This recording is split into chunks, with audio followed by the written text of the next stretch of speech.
ने देखा जलजला आया था। मैंने कहा मैं तो ट्रेन में बैठा था, ट्रेन में तो हमेशा जलजला आता रहता है, ट्रेन हिलती रहती है।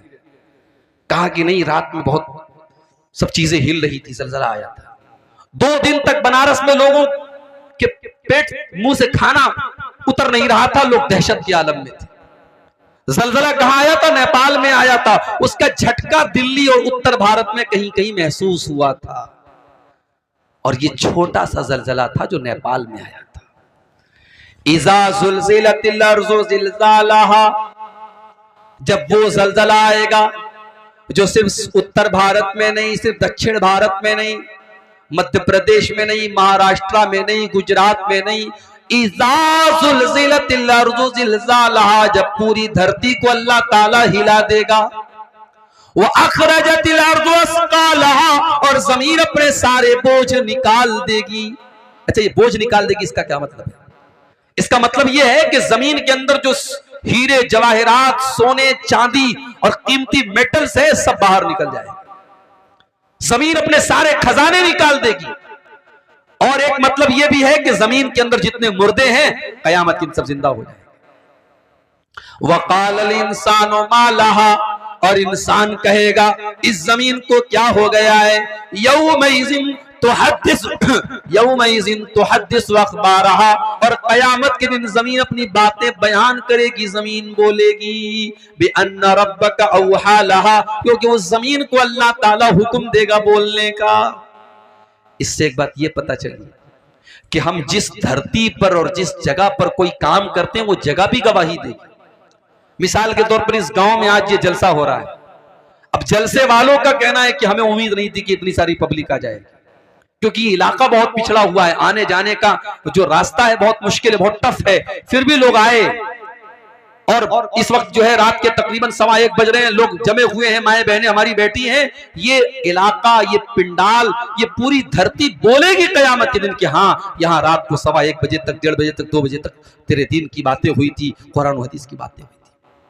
और इसी इलाके में अगर किसी घर में, किसी कमरे में बैठ करके कोई जुआ खेल रहा है, कोई शराब पी रहा है, कोई ज़िना कर रहा है, कोई हराम काम कर रहा है, वो धरती भी बोलेगी मेरे भाइयों, यौमइज़िन तुहद्दिसु अख़बारहा, जमीन गवाही देगी कि हाँ, वहां पे क्या हुआ था।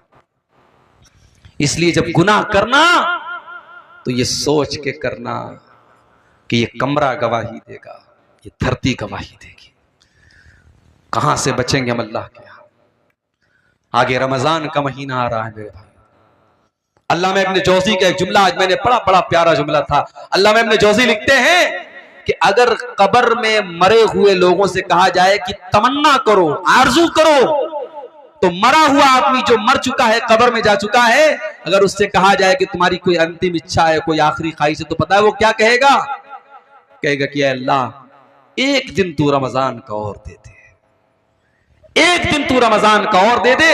रमजान इतना कीमती महीना है मेरे भाई। पिछले रमजान में कितने लोग हमारे गांव में रहे होंगे, इस साल वो नहीं है, इंतकाल हो गया उनका। कितने बूढ़े लोग, कितने नौजवान लोग, कितनी औरतें पिछले रमजान में थी, इस साल नहीं है। और इस साल अल्लाह ताला हमको ये तौफीक दे रहा है, सन 2024 का और हिजरी कैलेंडर के हिसाब से 1445 हिजरी का रमजान हमें मिलने वाला है, अगर हम जिंदा रहे, अगर हमारी हयात बाकी रही। अल्लाह ने हमें एक चांस दिया है मेरे भाई कि अपने आप को हम सुधार ले, तौबा कर लें। और जब हम तौबा करेंगे, हमने जितने गुनाह किए अल्लाह सब माफ कर देगा। अच्छा, दुनिया में इंसाफ का पैमाना अलग है। दुनिया का इंसाफ क्या कहता है कि अगर किसी ने अच्छा काम किया उसको बदला दिया जाए, किसी ने बुरा काम किया उसको सजा दी जाए। दुनिया का इंसाफ तो यही है। अल्लाह का इंसाफ बड़ा निराला है।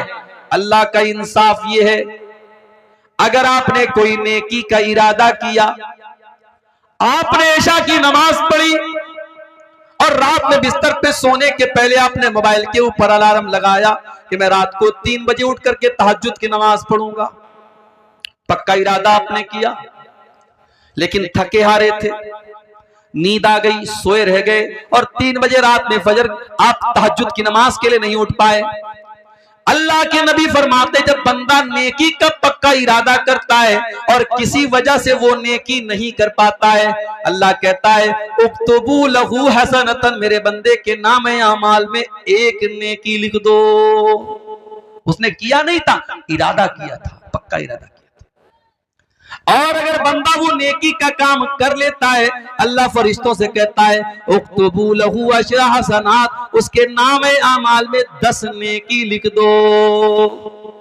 नेकी का इरादा किया तो 1 नेकी का सवाब, और नेकी कर लिया तो 10 नेकी का सवाब। उसके बाद एक और बंदा आता है और वो गुनाह करता है, अल्लाह फरमाता है इसके नाम आमाल में 1 गुनाह लिखो। उसने गुनाह का इरादा किया था, अल्लाह कहता है 1 गुनाह लिखो। उसने गुनाह कर लिया था, अल्लाह कहता है 1 गुनाह लिखो।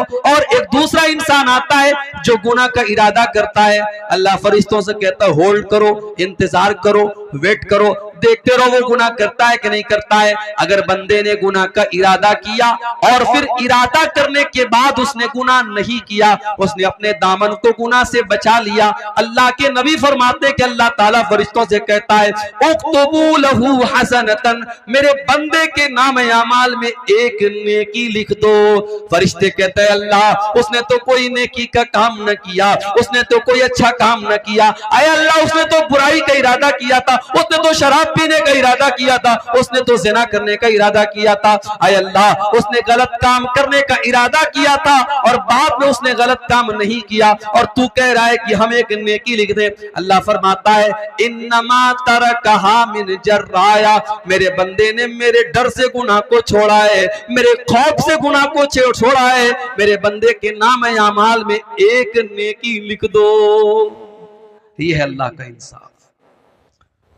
इतना करीम है हमारा रब, इतना रहीम है, इतना मेहरबान है, और हम इतने बड़े नालायक हैं, नाशुक्र हैं कि उस अल्लाह से हम तौबा भी नहीं करते। मेरे भाइयों, अल्लाह को क्या पड़ी है कि अल्लाह अपना अजाब हम पर नाजिल करेगा। ये जितने परेशानियां हम पर आ रही हैं, ये हमारे अपने करतूतों का नतीजा है। अल्लाह हम पर अजाब भेजना नहीं चाहता है। अल्लाह तो खुद कुरान में कहता है मा यफ़अलुल्लाहु बिअज़ाबिकुम इन शकरतुम व आमनतुम व कानल्लाहु शाकिरन अलीमा। अल्लाह तुम पर अपना अजाब भेज करके क्या करेगा? ऐ मेरे बंदो, अगर तुम अल्लाह का शुक्रिया अदा करने वाले बन जाओ, तुम अल्लाह के ऊपर ईमान लाने वाले बन जाओ, तो अल्लाह ताला तुम पर अपना अजाब नाजिल करके क्या करेगा। इसलिए मेरे भाइयों, फितनों के इस दौर में अगर हमसे कुछ गुनाह के काम हुए हैं, हम अल्लाह से तौबा कर लें और अपने आप को जहन्नम की आग से बचाएं।